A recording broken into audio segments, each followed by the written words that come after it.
Baik, Bismillahirrahmanirrahim. Assalamualaikum warahmatullahi wabarakatuh.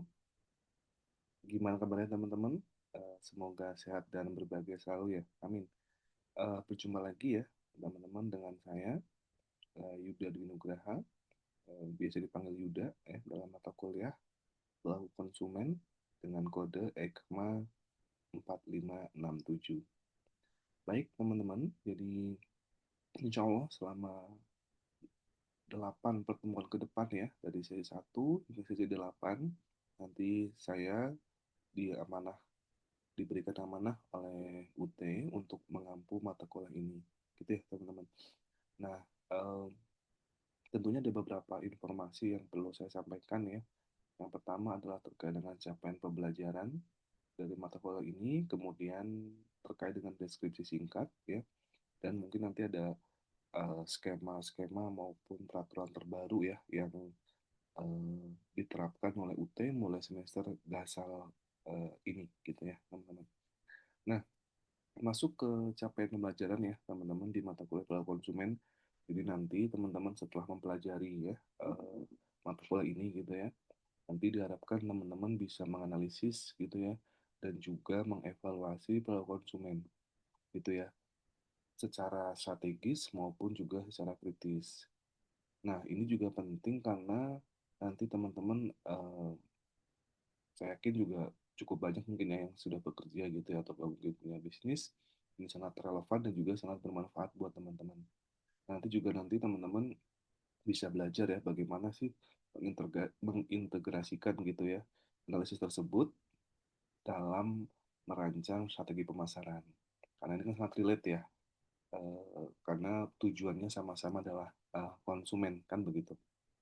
Nah, selanjutnya untuk deskripsi mata kuliah ya teman-teman. Jadi mata kuliah pelaku konsumen ini gitu ya. Nanti teman-teman insya Allah ya bisa memiliki kemampuan gitu ya untuk mengidentifikasi ataukah mungkin menganalisis gitu ya terkait dengan faktor-faktor yang mempengaruhi eh, perilaku atau tindakan gitu ya ataukah mungkin aksi dari konsumen baik itu faktor internal dari dalam diri sendiri ataukah mungkin faktor eksternal gitu ya dari luar si konsumen tadi.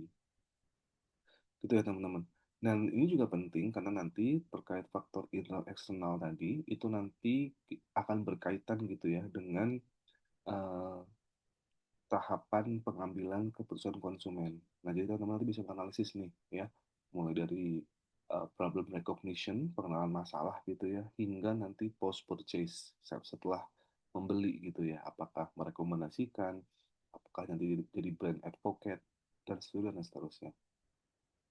Begitu juga teman-teman nanti ya eh, kaitannya dengan strategi pemasaran karena pemahaman terkait dengan flow konsumen ini menjadi dasar atau fondasi yang sangat krusial ketika nanti teman-teman merancang strategi pemasaran yang beretika, kemudian juga yang tepat sasaran gitu ya. Karena nanti bagaimana mungkin kita akan tepat sasaran atau langsung ke tujuannya apabila misalnya kita tidak mengenal nih konsumen dari produk atau brand perusahaan kita misalnya kan begitu ya.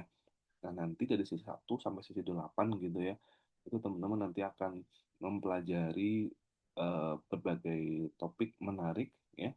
Di antaranya adalah model terkait dengan kebutuhan konsumen, kemudian juga ada motivasi, kemudian juga ada kepribadian gitu ya.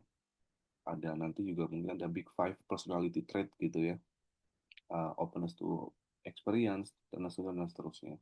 Kemudian juga nanti ada bagaimana konsumen itu mengelola informasi ya dan juga bagaimana konsumen itu memiliki pengetahuan. Nanti kita akan mempelajari classical conditioning, kemudian kita juga nanti akan melihat contoh-contohnya gitu ya, ada stimulus sehingga nanti harapannya konsumen bertindak sesuai dengan apa yang dimaui atau dikehendaki oleh perusahaan atau brand. Kemudian juga nanti ada proses belajar ya konsumen teman-teman mulai dari pemaparan gitu ya hingga nanti ada beberapa tahapan yang akan kita bahas. Kemudian juga nanti ada terkait dengan sikap ya, attitude, kemudian ada budaya, praktik sosial, demografi, dan juga ekonomi konsumen. Sampai nanti ada group preference ya, kelompok acuan, ada family, gitu ya. Teknologi, lingkungan, hingga nanti adalah terkait dengan tanggung jawab sosial konsumen. Jadi dari A sampai Z kita akan belajar ya semaksimal mungkin untuk memahami perilaku konsumen kita. Gitu ya teman-teman. Nah, selanjutnya kita akan masuk ke beberapa poin penting yang disampaikan oleh UT ya beberapa di hari Sabtu kemarin, bahwa di mana nanti ada perubahan peraturan ya teman-teman. Yang pertama itu adalah diskusi satu dan juga diskusi dua itu waktu pengerjaannya selama 2 minggu untuk kalian. Nah, nanti diskusi tiga ya sampai dengan diskusi 8 itu waktu pengerjaannya cuma 1 minggu gitu ya. Kalau nggak salah di semester kemarin tuh semuanya 2 minggu, baik diskusi sesi satu maupun sesi 8. Nah, sekarang dipisah nih, dirubah. Nah, nanti detailnya teman-teman bisa cross-check ya dengan prodi ataukah mungkin informasi di media sosial atau webnya UT ya. Dan juga untuk tugas ya, teman-teman. Tugas itu kan di sesi 3, 5, dan 7 ya. Nah, itu nanti eh, batas unggahnya itu di hari terakhir. Jadi, eh, kalau nggak salah misalnya contoh deadline-nya eh, hari Senin gitu ya. Nah, itu Senin itu jam 3 sore, 15.00 WIB misalnya gitu ya. Nah, sehingga nanti teman-teman perlu cek juga ya hal ini di e-learning kalian ataukah mungkin di eh, media lain gitu ya yang relevan.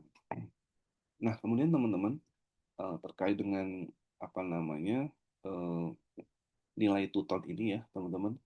Jadi pembagian nilainya itu kurang lebih ya eh, 20% itu dari nilai kehadiran. Jadi mohon pastikan sebelum kalian mengerjakan diskusi misalnya, ataukah mungkin membaca modul, kalian bisa isi kehadiran dulu ya, karena itu bobotnya adalah 20%. Nah, kemudian 30% ya, itu diambil dari rata-rata nilai diskusi. Ya, jadi eh, diskusi bobotnya 30%. Dan mohon untuk diskusi teman-teman, pastikan bahwa kalian tidak eh, melakukan plagiarisme gitu ya, atau mencontek dari temannya, ataukah mungkin tidak hanya copy paste ya dari AI gitu atau chat GPT, Gemini dan semisalnya. Jadi pastikan kalian kerjakan dengan baik, kasih contoh, kasih referensi di diskusi. Begitu juga dengan di tugas nih, yang mana bobotnya itu 50%, 50% ya. Dan ini juga tolong nanti dirapihkan tulisannya, ada cover gitu ya, referensi tentunya, kalau perlu, kalau bisa juga dari citasi di konten maupun nanti ada contoh-contoh yang relevan. Gitu ya teman-teman. Jadi mohon ini nanti tuton ini akan kita laksanakan selama 8 minggu ke depan ya. Jadi tetap semangat teman-teman dan tetap terus belajar gitu ya. Sampai ketemu lagi mungkin nanti di sesi diskusi teman-teman ya. Kita lanjut ke sesi perkenalan juga ya nanti di forum. Baik, kurang lebihnya saya mohon maaf. Wassalamualaikum warahmatullahi wabarakatuh.